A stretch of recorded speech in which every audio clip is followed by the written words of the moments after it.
Hi, it's Easy or Else with the last in my series of the DIY hammock build.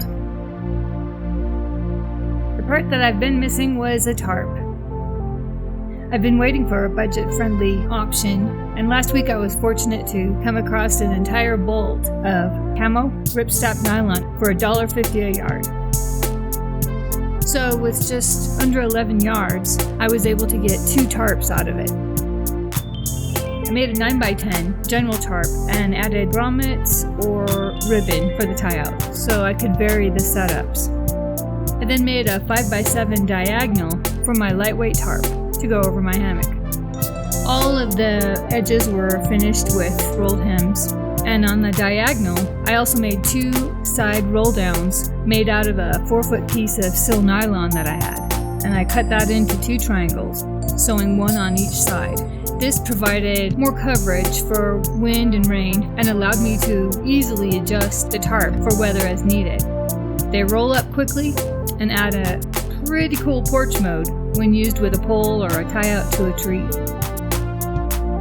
The only drawback was that it wasn't waterproof, but thanks to others who have blazed that DIY trail, I learned that I could waterproof it myself using mineral spirits and 100% clear silicone. So for another $11, I got right to it. Mixed it thoroughly, soaked it good, and then hung it all out to dry.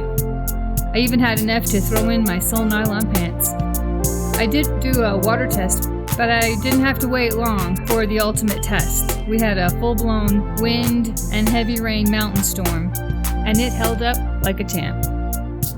And all this fits in this compact little stuff sack that I made out of the extra fabric. I couldn't be happier. I learned a lot, saved a bunch of money, and my hammock system is now complete. I hope this inspires you to try some of these ideas, and either way, whether you DIY or you buy, just get out there. But first, leave a comment below and hit like and subscribe.